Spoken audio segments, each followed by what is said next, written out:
శ్రీమాత్రే నమః. Welcome to SRK Telugu channel. మరి ఈ రోజు కూడా ఒక చక్కటి మంత్రంతో నేను మీ ముందుకైతే వచ్చేసానండి. మరి తమ్నైల్ చూసారు కదా, భార్యాభర్తలు కావచ్చు, లేదు అనంటే ప్రేమించుకున్న వాళ్ళు కావచ్చు, ఎవరైనా సరే ఈ చక్కటి సాధన అయితే చేసుకోవచ్చు. ఈ మంత్రంతో, ఒక చిన్న మంత్రంతోని మీ ఇద్దరి మధ్యన ఉన్న ఆ గొడవలు అనేవి తొలగిపోవడము, ఇంకా అలాగే ఎవరు కూడా మధ్యలోకి రాకుండా ఉంటారు.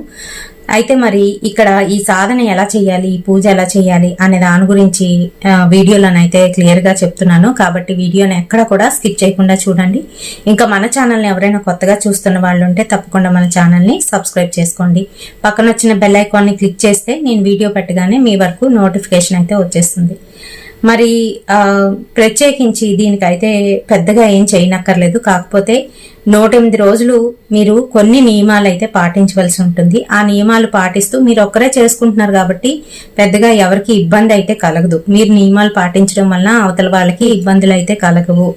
పెళ్ళైన వారు బ్రహ్మచర్యం అయితే పాటించిన అవసరం లేదు. నాన్ వెజ్ జోలికి మటుకు వెళ్ళకండి. ఈ 108 రోజులను నాన్ వెజ్ జోలికి వెళ్లకుండా చక్కగా చేసేసుకోండి.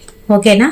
మరి ఈ 4 నెలల పాటు, అంటే 108 అంటే ఇంచుమించుగా 3 నెలల పైనే కాబట్టి 4 నెలలు అని చెప్తున్నాను. ముఖ్యంగా ఆడవాళ్ళకైతే ఇబ్బందులు వస్తాయి కాబట్టి ఆ ఇబ్బందులు వచ్చిన 5 రోజులు మినహాయించి లెక్క పెట్టుకోండి. ఓకేనా? అయితే మరి కొంతమందికి ఏంటి అని అంటే ఈ మధ్య కాలంలోని మెన్సెస్ వచ్చిన తర్వాత బ్లీడింగ్ తగ్గదు కదా, అలాంటి వాళ్ళు ఏంటి అని అంటే అది తగ్గేంత వరకు వెయిట్ చేయండి. ఎన్ని రోజులైతే మీరు ఆబ్సెంట్ అయ్యారో అన్ని రోజులు మళ్ళీ ఎక్స్ట్రానైతే చేసుకోవాల్సి ఉంటుంది.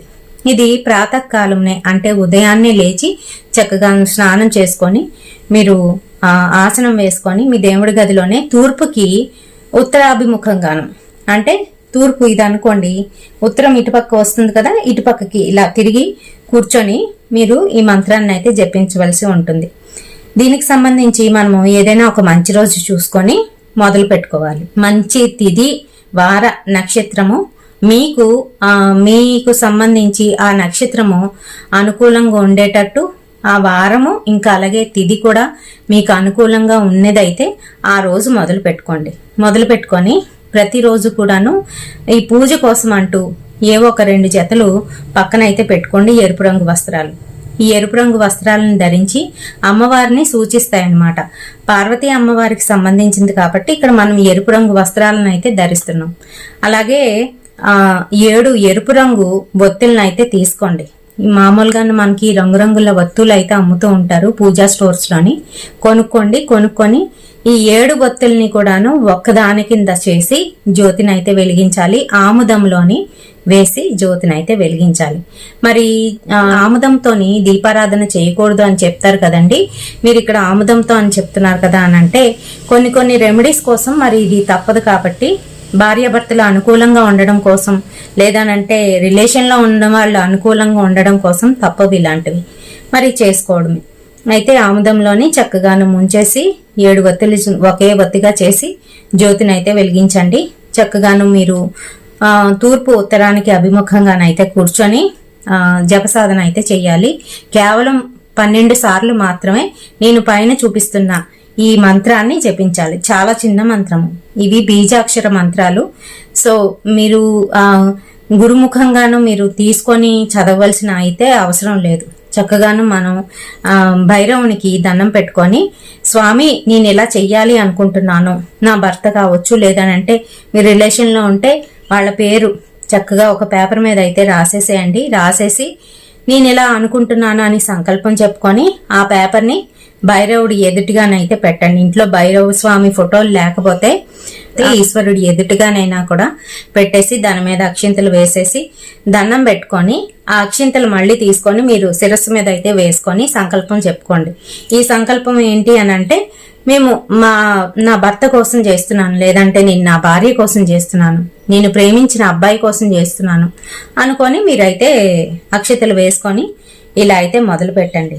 అయితే ఈ మంత్రాన్ని 12 సార్లు జపసాధన చేసిన పార్వతీ పరమేశ్వరుల ఇద్దరు ఎదుటను మీరు ఈ దీపాన్ని అయితే వెలిగిస్తారు. అలాగే ఈ 12 సార్లు జపసాధన అయిపోయిన తర్వాత మీకు సంబంధించి కొన్ని గ్రహాలు యాంటీగా ఉండడం వలన మనకి ఇలా అయితే జరుగుతూ ఉంటుంది. మరి ఆ గ్రహాలని కూల్ చేయాలి కదా. ఆ గ్రహాలని మనకి అనుగుణంగా చేసుకోవాలి అని అంటే ఆ గ్రహ జప సాధన అయితే చేసుకోవాలి. దాంట్లోని ముఖ్యంగా వచ్చేసి శుక్రుడు. ఈ శుక్రునికి ఏమవుతుంది అని అంటే, ఆడవాళ్ళలోని కొంతమంది ఆడవాళ్ళు సరిగ్గా రెడీ అవ్వరు, తయారవ్వకుండా ఎలా ఉన్నది అలా పర్వాలేదులే పనిలో ఉన్నాం కదా ఏముంది అనుకుంటారు. మరి కొంతమంది ఏంటి అని అంటే, మేము ఎలా ఉన్నా కూడా బాగోము ఇంకెందుకులే అని అనుకుంటారు. కానీ అది చాలా పొరపాటు. దానివల్ల కూడాను మనకి శుక్రుడు వీక్ అయిపోతూ ఉంటాడు. అందుకనే ఆడవాళ్ళు చక్కగా లక్ష్మీదేవిలాగా ఉండాలి. అంటే ఇంట్లో ఎవరైనా వచ్చేసరికి చూడ్డానికి అబ్బా ఎంత నిండుగా ఉంది వీరు ఇలా తయారవుతారో ఖచ్చితంగా వారికి శుక్రుడు రేజ్ అవుతాడు. ఎప్పుడైతే శుక్రుడు రేజ్ అయ్యాడో ఇంట్లోని ధనం ధాన్యం అన్ని కూడా సమృద్ధిగానైతే కలుగుతాయి. అంతేకాకుండా భార్యాభర్తలకు కావచ్చు, లేదంటే ప్రేమించుకున్న వాళ్ళు కావచ్చు, బాగుంటారనమాట. అలాగే బుధ గ్రహానికి, గురుగ్రహానికి, కుజగ్రహానికి కూడాను మీరైతే ఖచ్చితంగా ఆ జపాలు అయితే చేయాలి. కనీసము ఒక్కొక్కరి జపమును కనీసము 11 సార్లైనా ఒక్కొక్క గ్రహానికి మీరు జప సాధన అయితే చెయ్యండి. వాటికి సంబంధించి మనకి శుక్ర, గురు, బుధ ఇంకా కుజగ్రహాలకి సంబంధించి చిన్న చిన్న మంత్రాలు అయితే ఉంటాయి. ప్రతి పంచాంగంలో కూడాను మనకైతే ఇస్తారు.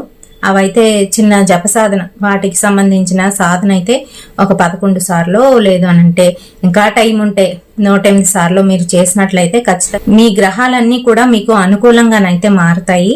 అవతల ఉన్న వ్యక్తి ఎవరైతే ఉన్నారో ఖచ్చితంగా మీ వైపు అయితే మారటం జరుగుతుంది. పార్వతీ అమ్మవారి కళ్యాణ ఘట్టం ఏదైతే ఉంటుందో అది కనీసం వినడం గాని చదవడం గాని చెయ్యండి. చదవగలిగే ఓపిక, ఇంకా అలాగే మేము చదవగలము, తెలుగు స్పష్టంగా చదవగలము అనుకున్న వారు చక్కగా చదివేసుకోండి పార్వతీ అమ్మవారి కళ్యాణ ఘట్టం. లేదు చదవలేము అనుకున్న వారు ఒకసారి 2 సార్లు యూట్యూబ్ లో వింటే మీకే కంఠస్థం వచ్చేస్తుంది. మీరే అది అలా చదివేసుకోవచ్చు. లేదనంటే విన్నా కూడా మంచిదే. ఓకేనా? ఈ రకంగా 108 రోజులు అయితే చెయ్యాలి. ఈ 108 రోజులు కూడాను మెయిన్ రిస్ట్రిక్షన్ ఏంటి అని అంటే, పులుపు, ఉప్పు, కారం అనేది తగ్గించుకోవాలి. ఎక్కువ తినేయడాలు, స్పైసీగా ఉండాలి అని చెప్పేసి కారాలు ఎక్కువ వేసుకొని తినేయడాలు ఇలాంటివి అయితే చేయకండి దయచేసి. అమ్మవారికి పూజ చేసేటప్పుడు మనము జాగ్రత్తగాను ఈ రకంగా పద్ధతులు ఫాలో అయ్యి చేసినట్లయితే ఎటువంటి వాడైనా కూడా లొంగాల్సిందే. అవతల వాళ్ళు బాగోకుండా మనకి యాంటీగా ఉండేటప్పుడు మనం ఇలాంటివి చిన్న చిన్న రెమెడీస్ ఇంట్లో చేసుకోవడం వల్ల అవతల వాళ్ళు ఖచ్చితంగా మారడం అనేది జరుగుతుంది. మరి ఈ వీడియో మీ అందరికీ కూడా ఉపయోగపడుతుందని అనుకుంటున్నాను. వీడియో నచ్చితే తప్పకుండా ఒక లైక్ అయితే వేయండి, షేర్ చేయండి మనలాంటి మరికొంతమంది ఆడవాళ్ళకి. రేపటి మరొక వీడియోతోని మళ్ళీ మీ ముందుకైతే వచ్చేస్తాను. అంతవరకు స్వస్తి.